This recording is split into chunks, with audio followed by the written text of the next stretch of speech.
Hello dear friends and welcome back to my channel. We are headed into week 14 DC United plays tonight as one of 5 games to kick off another double week.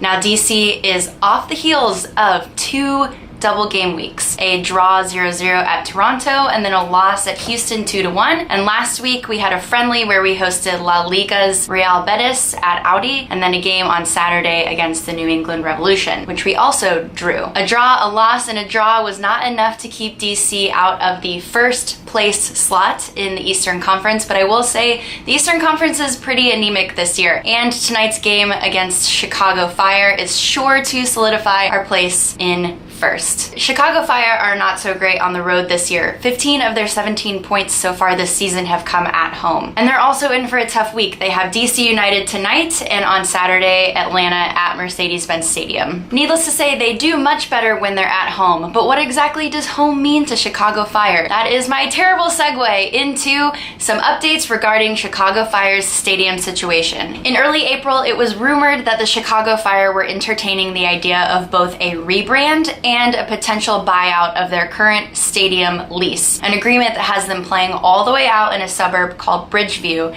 since 2006 in an albeit soccer-specific stadium. The idea is they would return to Soldier Field where the Chicago Cubs play and where they played until Toyota Park was built. Now, it's not considered a long-term solution, but in 2017, the MLS All-Star Game was hosted at Soldier Field to a crowd of, I believe, over 61,000 people. So for a team whose average attendance last year was second to last in the league, the idea of moving closer to the city with a field that has a bigger capacity for fans is a step in the right direction until they find a better, more long-term solution. Now, the stadium buyout and relocation has since been confirmed, but in the initial aftermath of these rumors, there was a big sky is falling mentality had by Chicago Fire fans who were worried about what the rebrand meant. There was a brand study that circulated that hinted at a potential name change, though the Fire said publicly last year that the idea was just to give a brand refresh. In fact, their COO John Urban last year said they were working on a refresh of both the brand and identity, which would start taking place in the off-season. Now, Chicago Fire obviously has no problem spending money in the MLS 2.0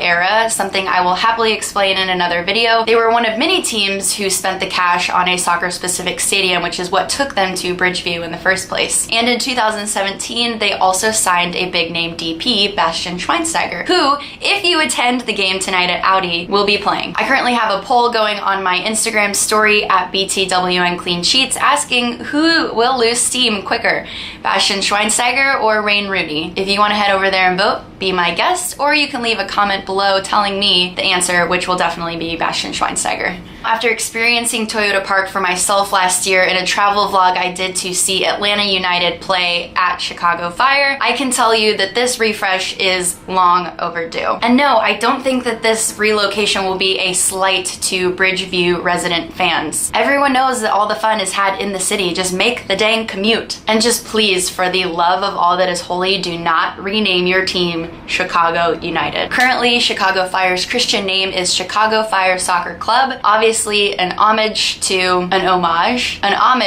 the great Chicago Fire of the However, from a pure marketing standpoint, it is bad news bears when you Google Chicago Fire and the TV show is the only thing that appears. Tonight's game at Audi starts at 8 p.m. and there are a couple things to note. 1, Paul Arriola is still serving the second of a 2-game suspension for a red card he got in Houston, though he did get to play in last week's Real Betis friendly. Now, I have a little segment in these videos I like to do called Who Shit the Bed, and this week's honor goes to you, Paul Arriola. Take a look at this foul. So dumb. And so unbecoming of a guy who is DC United's only call-up for the 40-man provisional roster for the Gold Cup this upcoming month. Number 2, no Chris Durkin. Our 19-year-old number 6 is currently in Poland, where he has started in both games in the group stage for the U20 World Cup. You go, Chris. You go. You go. And number 3, like I mentioned before, a reunion between Manchester United alums and old-timers in MLS, Wayne Rooney and Bastian Schweinsteiger. And I'm honestly surprised Wayne Rooney is up to play in the game tonight after the insane collision between him and the New England Revolution goalkeeper in Saturday's game. DC United launched by Knaus, so that's a dangerous ball. Rooney, oh, he just got poleaxed missed by the goalkeeper, and the referee goes to his car. Oh, red card for the goalie. With the ball over the top, I mean, it looks absolutely...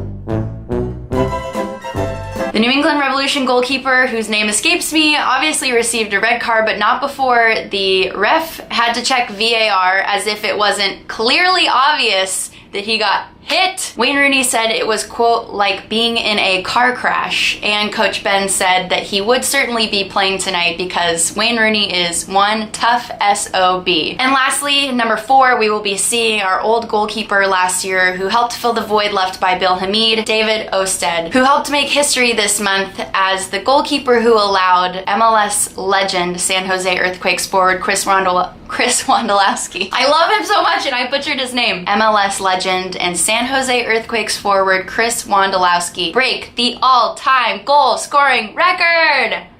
The league has been on hashtag Wando Watch since the start of the season, knowing that it was only 2 more goals until Chris Wondolowski overtook Landon Donovan as the all-time leading goal scorer. Last week, after 12 weeks of this season with no goals, Chris Wondolowski scored not once, not twice, but 4 times against David Osted to not only meet the record, break the record, but also shatter his own record. And to that I say, Wando Watch is not over. Every goal scored by Chris Wondolowski means he is breaking his own record, and he's well on his way to over 150 goals. So many current and former MLS players tweeted and shared their thoughts on Chris Wondolowski as a player and his embodiment for all that is good about Major League Soccer. And only peasants and haters mentioned that goal opportunity he missed versus Belgium in the 2014 World Cup, and if that was you, honestly, how dare you? How dare you? And while I was too lazy to compile all the nice things that people had to say about Chris Wondolowski, I did want to share some video footage that I have from last year's game where San Jose played at Sporting Kansas City. I was super impressed with the zoom on my camera. Of course, Chris Wondolowski was a great subject, and as the game went on, I realized there is just something about Chris Wondolowski. Houston Dynamo defender AJ De La Garza said it best. He said, quote,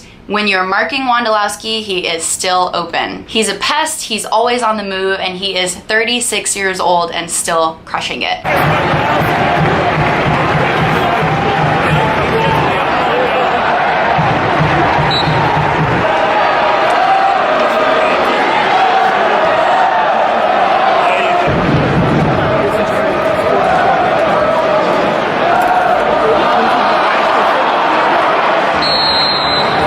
Now, if, like me, you suspect that he might hang up his cleats at the end of this season, then it is absolutely imperative that you come to Audi Field on Saturday night. And definitely follow me on Instagram where I'll be giving more updates and more tributes to the MLS legend Chris Wondolowski as we approach game day. But for now, definitely get yourself a ticket to tonight's game, Chicago Fire at Audi Field, starting at 8 p.m. I'd like to end here with a special thank you to old friends, new lovers, and the disabled, all my new followers on Twitter and Instagram. It means so much to me to be building a community based around Major League Soccer and my passion for this sport. I hope that if you have any friends attending tonight or Saturday at Audi, that you share this video with them so that they have a little bit more context with which to enjoy the game. I, of course, will be there. Please tweet at me at BTWNCleanSheets. For now, enjoy your hump day, and I will see you guys at Audi Field. Peace, love, and soccer. Bye.